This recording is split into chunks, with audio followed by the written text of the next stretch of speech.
Okay, hello folks. We are discussing today a continuation of our discussion from earlier in the week on utilitarianism. So this time around, we're going to be looking at the argument from injustice and another version of utilitarianism or consequentialism called rule consequentialism.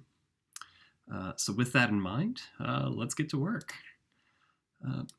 So last time, we learned that act utilitarians are moral philosophers who tell us that the moral permissibility of an action depends on whether the action follows the principle of utility.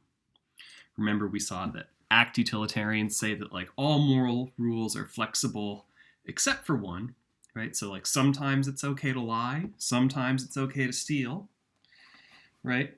The only rule that you always got to follow, it's like your super rule, is the principle of utility, which says an action is morally required just because it does more to improve overall well-being than any other action you could have done in the circumstances.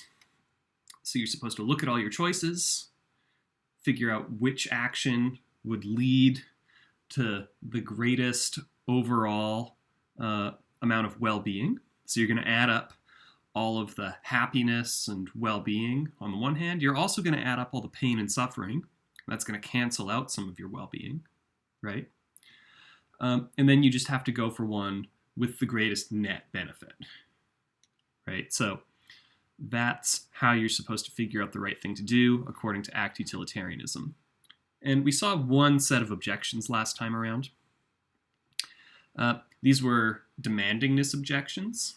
So remember, it said that it requires a lot of your deliberation because it seems like in order to do the right thing, you're going to have to do exceedingly complex, if not impossible, calculations involving a lot of stuff you don't know, right? So in a certain way, it might seem to make doing the right thing a matter of luck. We also noticed that it said that it's almost never okay to treat yourself.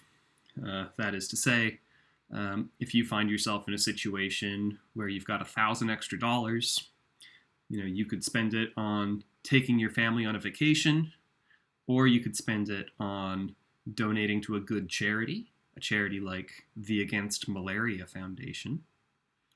And utilitarianism is going to say, yeah, it's nice to go take a holiday break. It would be good to go rent a beach house with your family, but it will be a much more significant benefit to the world if you do what you can to prevent some people from getting malaria, right? But it seems like that's a very demanding requirement of us. The last point is about this fancy term, supererogation. Remember, supererogation just means going above and beyond the moral call of duty. Well, act utilitarians say that you're doing something that's morally right if you do the thing that does the most to improve overall well-being as compared to any other option. So it's basically saying you're doing the right thing when your benefit to the world is maximum. But if that's what you're morally required to do all the time, then it's never possible to go above and beyond in your moral actions, right? The best possible thing that you could do is just what you're required to do. So there's no going above and beyond for act utilitarians. So we considered this case last time around, right? You've got a runaway trolley coming down the tracks. It's headed towards 5 people, but you're right here, and you could pull the switch. And by pulling the switch, you could just have the trolley hit 1 person. Well, assuming that all 5 of these people are strangers, and we have no extra information about their life prospects or the quality of the contributions that these people would make to the world if they kept on living. So set all that aside. It seems like it's pretty obvious that if you're following the principle of utility, you just want to do what you can to improve overall well-being more than any other action. the best thing to do would be to flip the switch so the trolley kills the one, right? And when the trolley kills the one, that's probably going to lead to a better result.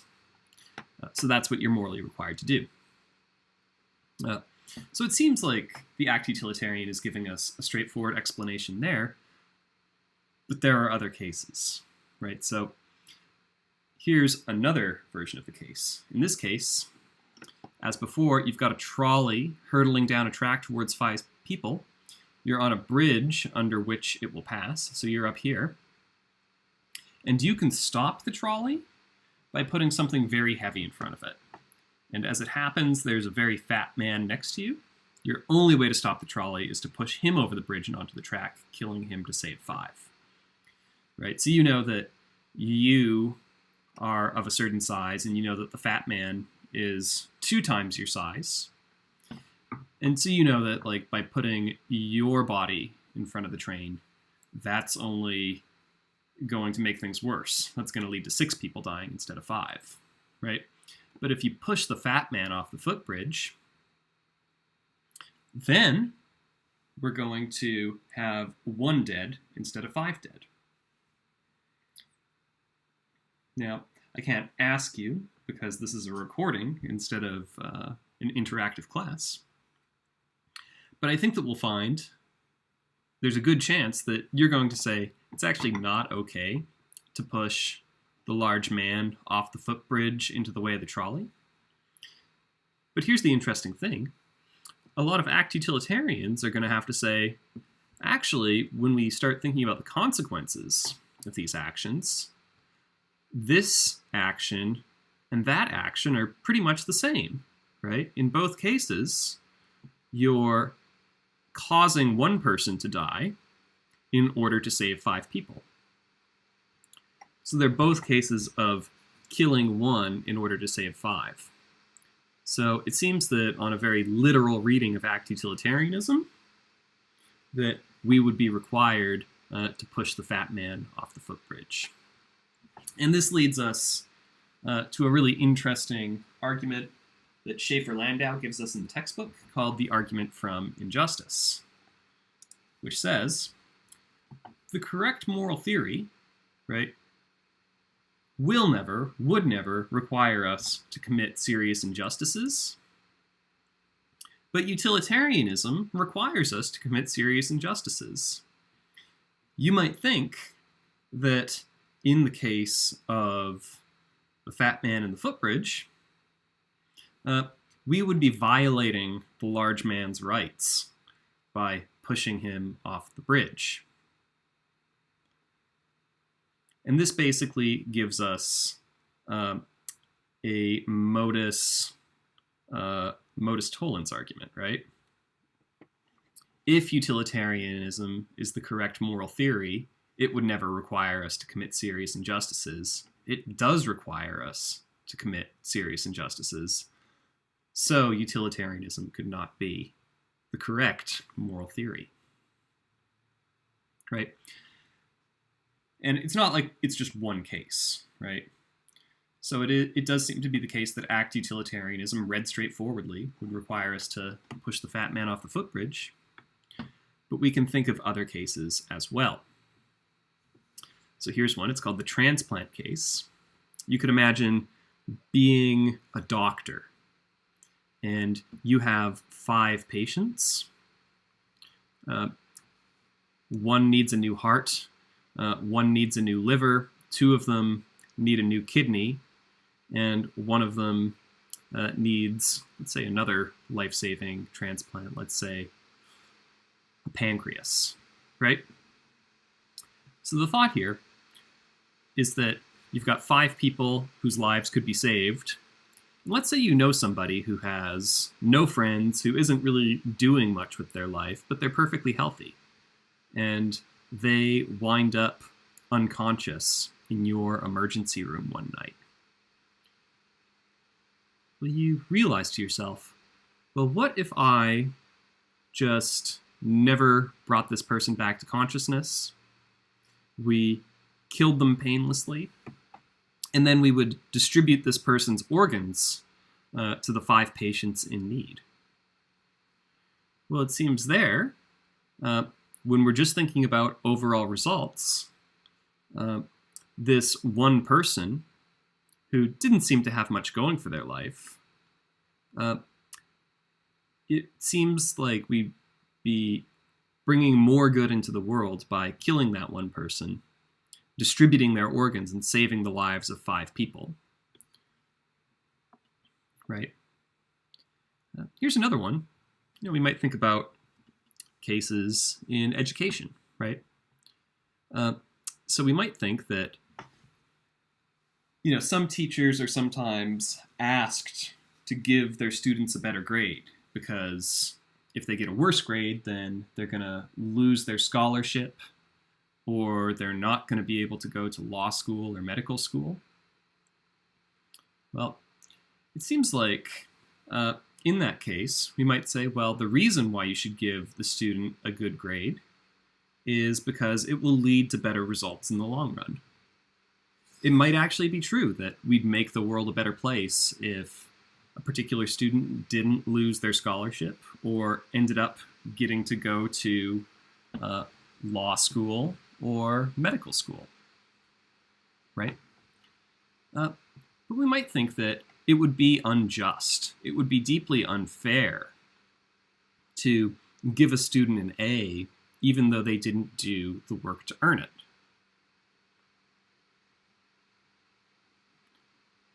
So if you're going to be an act utilitarian and you say, well, you should just do whatever leads to optimific results, that is the best case scenario with the most good over bad, then it seems like we might be required to perform all sorts of unjust actions. Killing one patient in order to save 5, pushing the fat man off the footbridge, or giving students grades that they just didn't earn. So here's the argument from injustice again. It says the correct moral theory is never going to require us to commit serious injustices. Utilitarianism requires us to commit serious injustices. Therefore, utilitarianism cannot be the correct moral theory. Now, utilitarians might have some ways of coming back at this. Sorry, I'm just going to close a couple of tabs to hopefully get my computer running a little less noisily.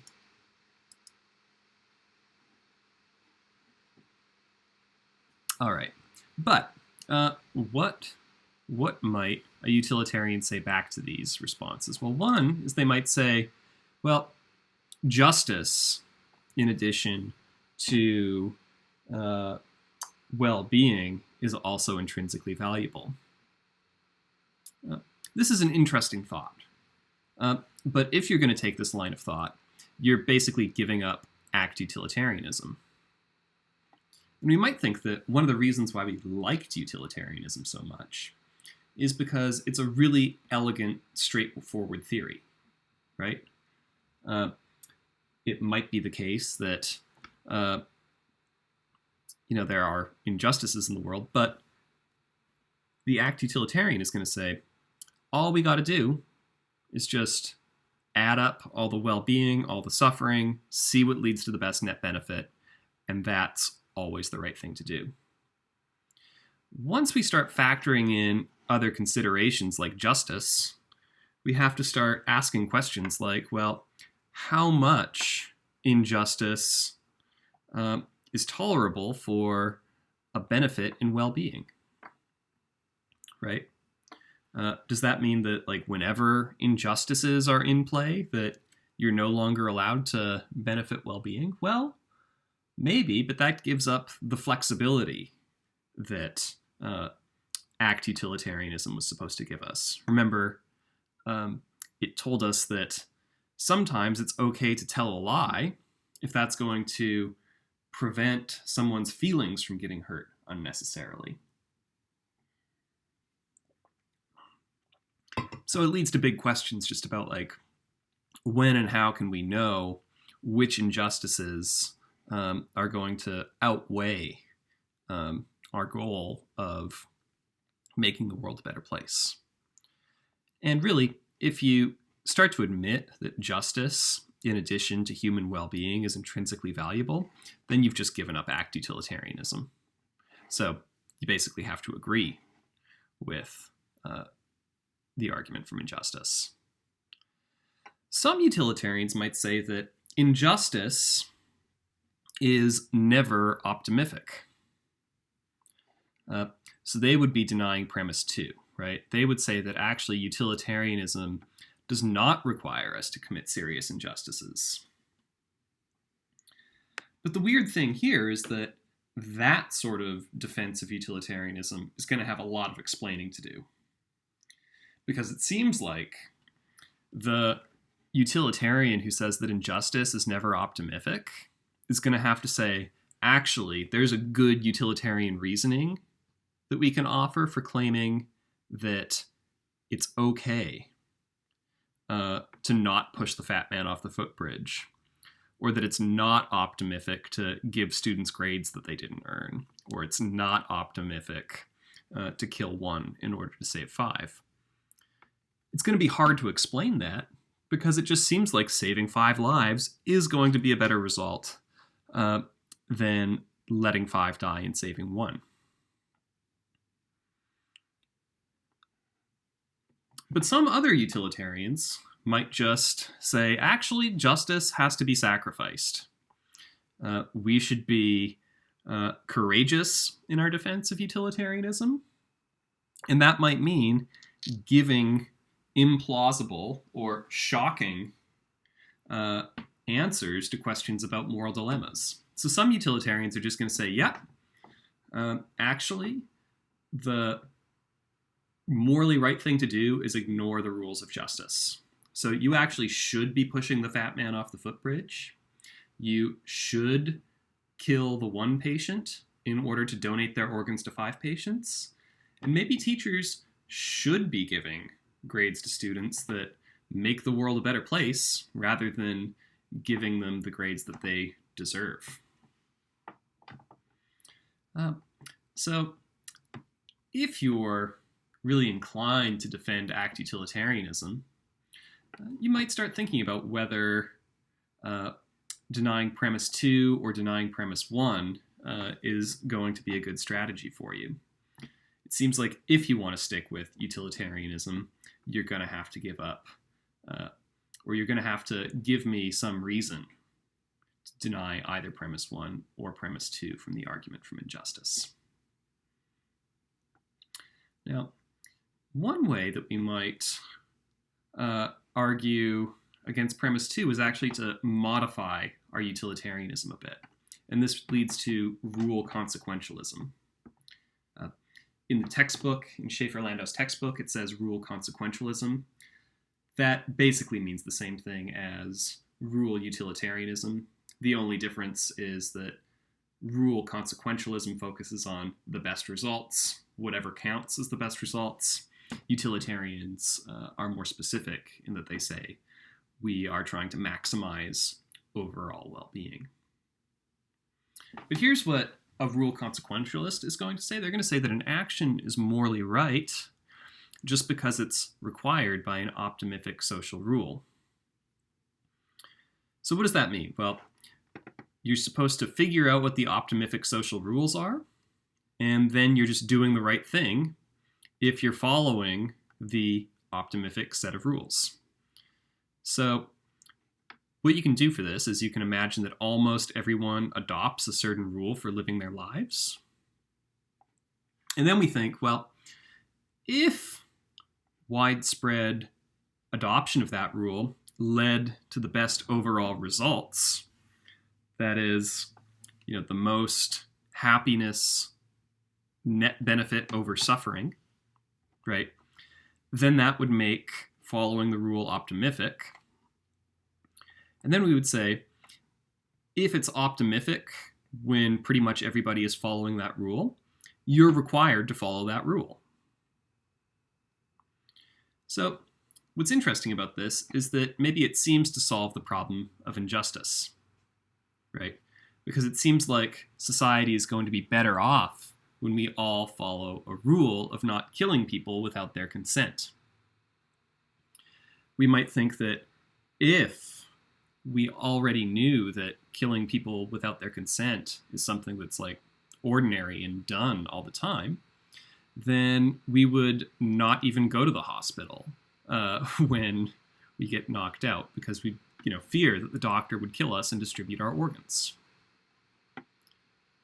We might also notice that it would involve, say, giving students the grades they deserve rather than the grades that would make them better off, because by having a system in place of giving students the grades that they earn, we can, make sure that we're admitting the right people into medical schools, that we're distributing scholarships in an effective way. We can also notice that rule consequentialism gets us around the demandingness objection, perhaps. We might think that we can know more easily which rules lead to good results. Like we can actually tell what it does to a society when we have a general prohibition against killing people without their consent, right? If that's something that scientists can study. It's not going to be a matter of luck in the same way as act utilitarianism, what leads to the best results. It's not so demanding, right? You only have to do your part to help others. The idea would be this.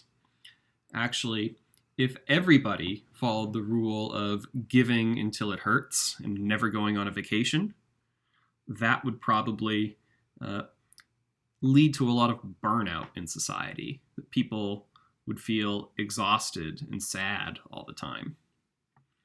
But if the idea is like, look, if everybody gave 10% of their income to helping solve extreme poverty and preventable illnesses, we could solve those problems easy, right? And because you only have to do your part in solving the problems of others, if you're the kind of person who ends up giving 20 or 25% or 50% of your income to helping the problems of others, then you're going above and beyond.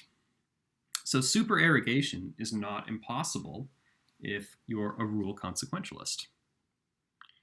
But so we might think that like rule consequentialism is a really elegant way around some of these problems for utilitarianism, right? This version just asks you to think about, well, what kind of rules should we live by in order to make it the best kind of place that we can be? And then once you figure out what rules would make the best kind of place it could be, you live your life by those rules. And if you do that, then you're okay. But there's an interesting objection to rule utilitarianism, and it comes from this guy, the Australian philosopher Jack Smart. And here's what Smart asked. He said, what if we could get even better results by breaking an optimific rule? Yes, it's very good to have a society where most of the time people follow these good rules of thumb, like don't kill people without their consent, or give your students the grades that they deserve, not the ones that they want or need for their scholarships. He says, but what if we could get an even better result by breaking an optimific rule, right? So it's good that we have rules against killing in society, but what if, just one time we break the optimific rule? Well, Smart points out that if you're an act utilitarian, you say it's good to have rules in place that keep society stable, but you're going to make the world even better if sometimes you break the rule. So the idea is if you're a rule utilitarian, then you're going to stick with the rule, right? Because doing the right thing is just following the rule that's optimific when everybody follows it. But act utilitarians are going to say, but wouldn't it be better to say that you're doing the right thing if you follow the good rules, unless breaking it would make things go even better? So Smart claims that when we start thinking this through, we're going to realize that if you're a rule consequentialist who says doing the right thing is just a matter of following the rule that makes everybody better off when everybody follows it, he says that's irrational if you stick with that rule even when you know that breaking it in a particular instance would be optimific, if you could make the world an even better place by breaking the rule.